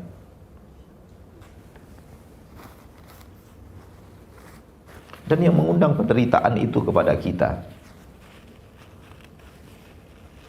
adalah dosa-dosa kita,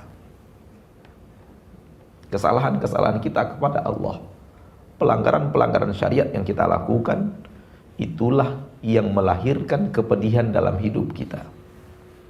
Karena kita banyak berbuat maksiat, akhirnya kita dibuat pedih hidup kita oleh Allah, kadang melalui suami, kadang melalui anak, kadang melalui teman, kadang melalui tetangga, kadang melalui bos dan atasan, kadang melalui sesuatu yang tidak kita sangka-sangka dan kita kira-kira.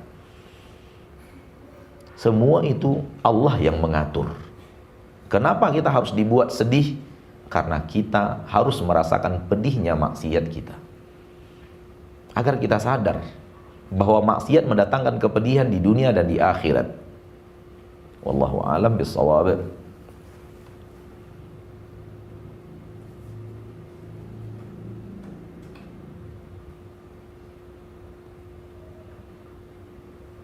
Bagaimana masa iddah yang benar sesuai syariat kalau seorang suami meninggal? Menunggu selama 3 bulan 10 hari dari suami meninggal. Ya, walladzina yatawaffawna minkum wa yadharuna azwajan yatarabbasna bi anfusihinna arba'ata asyhuri wa asyra. Maaf, 4 bulan 10 hari, bukan 3 bulan. Arba'ata asyhuri wa asyra. Dia harus menanti masa iddah di mana dia tidak boleh untuk berhubungan dengan orang lain untuk nazar dan yang lainnya selama 4 bulan 10 hari. Itu masa iddah untuk wanita yang tinggal wafat oleh suaminya.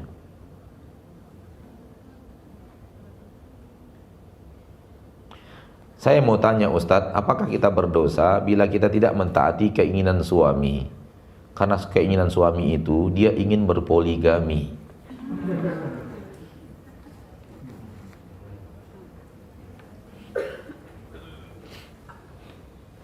Ketahuilah bahwa bahasan poligami ini bahasan yang paling tidak disukai kaum wanita. Namun harus disampaikan. Karena kebenaran tidak boleh ditutup-tutupi karena ketidaksukaan sekelompok manusia. Maka kebenaran harus disampaikan. Peraturan harus jelas, boleh, tidak boleh, sah, tidak sah, putih, hitam, harus jelas. Namanya peraturan adalah peraturan. Peraturan tidak boleh abu-abu dan peraturan tidak boleh mengikuti keinginan sekelompok orang. Berpoligami dibolehkan oleh Allah dan ayatnya jelas dan tegas. Fankihu ma taba lakum minan nisa'i mathna wa thulatha wa ruba' fa in khiftum alla ta'dilu fawahidah. Nikahilah wanita-wanita baik 2, 3, 4. Fa in khiftum alla ta'dilu, kalau kalian takut tak sanggup berlaku adil antara wanita itu, fawahidah, maka cukupkanlah menikahi 1 orang. Maka poligami hukumnya, hukum dasarnya sah di dalam agama kita, benar-benar ada di dalam agama kita. Dan lebih daripada semua itu, Rasul kita berpoligami. Rasul adalah suri tauladan. Ustadz, poligami itu saya merasa berat. Saya sudah katakan tadi, agama itu mudah, bukan berat. Agama itu mudah, bukan berat. Iya Ustadz, tapi poligami itu berat banget Ustadz. Itu kan perasaan saja yang berat, sebenarnya dia mudah. Seperti yang tadi wanita yang tidak menutup aurat, baginya berjilbab berat. Perasaannya yang berat, setelah dia jalani, insya Allah tidak berat. Insya Allah tidak berat. Logikanya adalah begini, 1 orang suami diurus 1 kita atau diurus kita dan 3 orang lagi, mana yang ringan?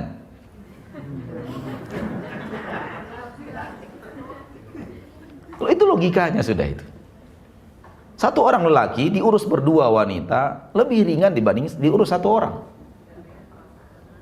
Yang berat perasaan tadi sebenarnya. Agama itu ringan.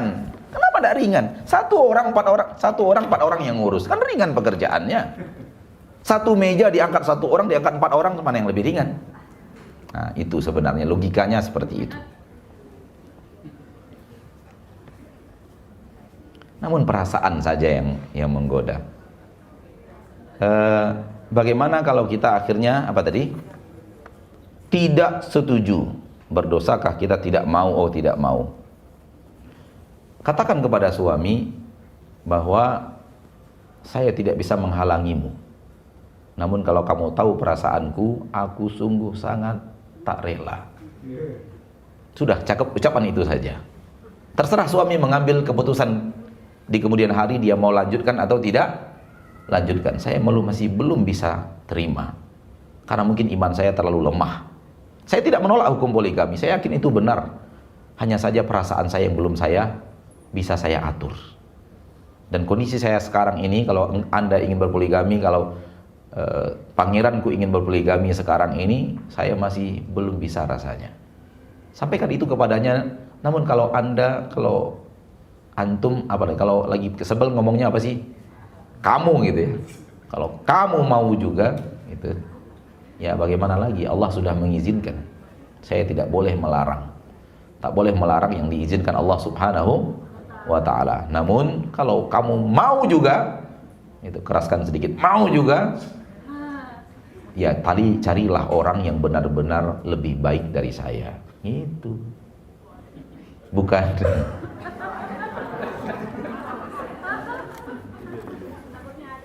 takutnya ada. Takutnya ada dan banyak gitu ya. Astagfirullahaladzim. Ya, menghalangi tak boleh, itu tak benar dalam agama kita. Tak benar dalam agama kita. Ya. Tapi kalau kita sampaikan kepadanya perasaan kita, saya belum siap, saya belum tapi semua kembali kepadamu dan keputusanmu, itu lain lagi ceritanya. Tapi kalau kita enggak, kalau kamu lakukan itu, saya ke pengadilan agama. Nah, itu jangan. Kata saya kepada istri saya, coba dulu, baru tahu itu enak apa enggak gitu. Tapi sampai sekarang dia belum mau coba.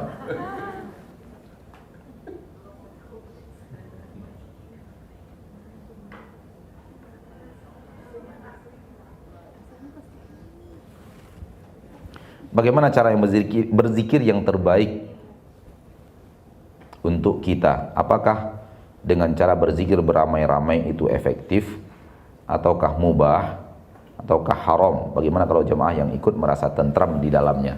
Tentram tidak menjadi standarisasi bahwa itu benar.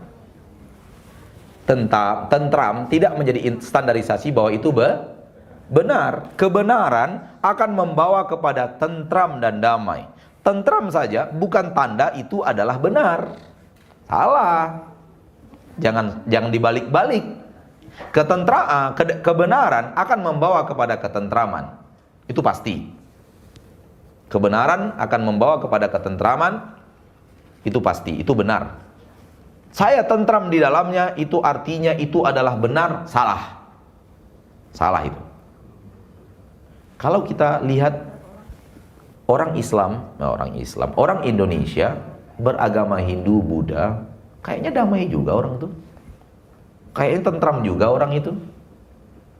Bahkan setiap dia keluar dari tempatnya, tempat ibadahnya, tak boleh menzolimi orang, harus berbuat baik kepada orang, tak boleh menzolimi orang, harus berbuat kepada. Setiap hari begitu mereka. Dan mereka merasa damai dengan pekerjaannya sekarang, menjadi orang yang berbaju biru ke sana, berbaju coklat ke sana kemari itu. Dia merasa damai. Apakah itu artinya kedamaian itu bermakna bahwa dia sudah benar? Tidak. Itu tidak bertanda itu. Ya. Jadi tidak ada alasan ketika kita berzikir dengan cara berzikir yang tidak benar, lalu kita merasakan kedamaian dalam zikir itu artinya benar zikir itu. Tidak. Salah. Cara berpikirnya salah. Cara berpikirnya salah. Ya. Cara berpikir yang benar adalah bagaimana cara berzikir yang diajarkan Rasul sallallahu alaihi wasallam. Setelah tahu kita cara berzikir yang benar, maka kita mulai berzikir seperti itu sampai kita merasakan ketentraman dan kedamaian. Begitu caranya. Jadi zikir berjamaah bersama-sama, satu suara, satu panduan, tak pernah diajarkan Rasul kita Muhammad sallallahu alaihi wasallam. Tak pernah ada suatu hari Rasul berkumpul bersama Abu Bakar, undang Umar, undang Utsman dan sahabat yang lainnya dan dianjurkan semua berpakaian putih. Gitu ya. Lalu Rasul memimpin zikir. Subhanallah walhamdulillah wala ilaha illallah wallahu akbar. Jagalah hati. Lanjutkan. Ada Nabi begitu lebay. Lebay itu, nggak benar. Rasul berzikir itu jelas, tegas. Zikirnya seorang lelaki. Subhanallah, walhamdulillah, wala ilaha illallah, wallahu akbar. Subhanallah, alhamdulillah, wala ilaha illallah, wallahu akbar. Begitu ulama kita berzikir. Dan kita bertemu para ulama, bertemu orang-orang yang mengerti apa yang diajarkan Nabi dan bagaimana mempraktekannya. Tak ada yang berzikir Subhanallah, tak ada. Tak ada satupun ulama yang kita temukan berzikir seperti itu. Hanya ada di Indonesia pola-pola yang seperti itu. Sampai di sa'i pun mereka bawa rame-rame jemaahnya Subhanallah, walhamdulillah. Saya mengikuti perjalanan jemaah Indonesia umroh dari tahun 97. Di saat jarang sekali orang pergi umroh, kecuali di bulan Ramadan. Mulai ada 12 yang umroh di bulan Ramadan. Kalau bertemu di selain Ramadan, orang berwajah Asia Tenggara, kalau tidak Malaysia, kalau tidak Brunei, sekali-kali Singapura. Dari tahun itu saya sudah mulai tahu orang berumroh, karena memang tahun itu saya mulai diterima di kota Nabi sebagai mahasiswa, dan terus sampai saat ini setiap tahun saya tetap dimudahkan Allah untuk pergi umroh sebagai pembimbing, dan saya betul-betul mengikuti perjalanan dan perkembangan umroh. Dulunya yang begitu-gituan tuh Iran dan Turki. Sekarang Iran sudah ditutup, nggak boleh datang. Tinggal Turki, dan Turki sudah mulai berbenah. Mereka tak lagi ramai-ramai suaranya. Indonesia ramai-ramai sekarang. Indonesia yang sekarang aneh-aneh. Dulu yang aneh-aneh itu Iran sama Turki. Namun sekarang Turki mulai jauh merosot. Indonesia yang sedang naik daun.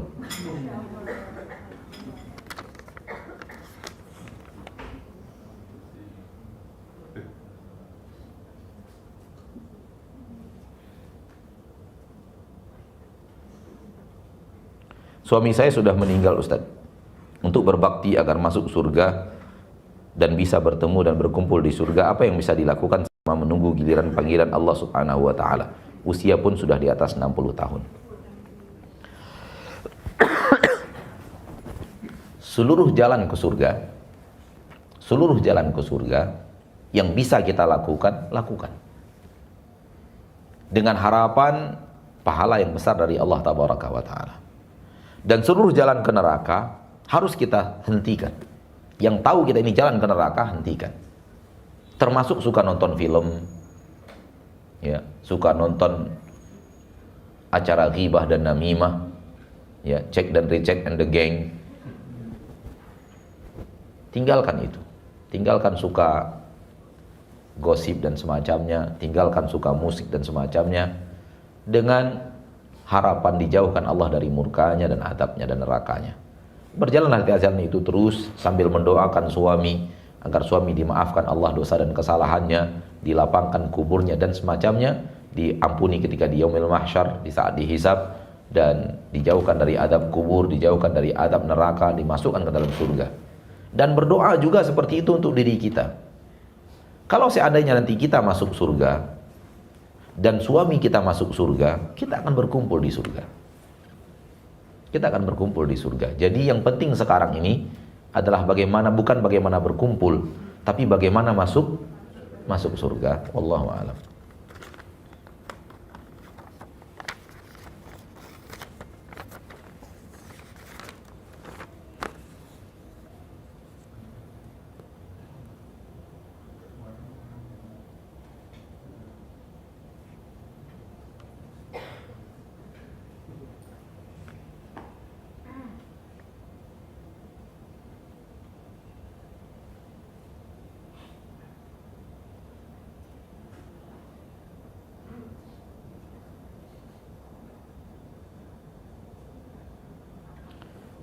Suami sudah meninggal dan kebetulan suami memiliki warisan dari orang tuanya yang juga sudah meninggal dunia lebih duluan.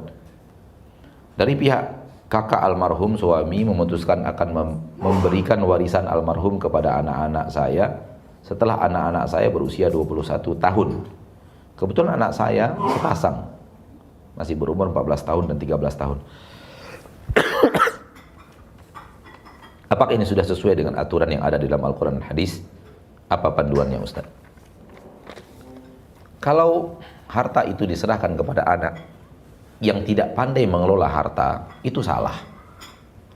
Diserahkan kepada anak yang tidak pandai mengelola harta itu salah. Karena apa? Karena harta akan menjadi sesuatu yang terbuang begitu saja, dikelola dengan cara yang tidak baik oleh anak-anak atau siapapun yang tidak pandai mengelola harta. Ini dalam agama kita disebut safih. Safih itu orang bodoh mengelola harta. Termasuk diantaranya anak-anak yang masih usia seperti ini belum pandai mengelola harta. Dia bisa ditipu orang, bisa dianu orang, dan bisa diambil hartanya oleh teman-temannya dan semacamnya. Maka boleh untuk tidak memberikan harta warisan itu kepadanya, namun bukan wajib harus dipegang oleh kakak suami. Bisa dipegang oleh ibu aslinya, bisa dipegang oleh kakeknya, bisa diamanahkan kepada orang yang sangat amanah, dan juga bisa dipegang oleh kakak itu. Terserah siapa yang paling amanah pegang hartanya. Wallahu a'lam. Sampai dia pandai mengelola harta. Sepertinya waktu sudah selesai, jam 11 ya.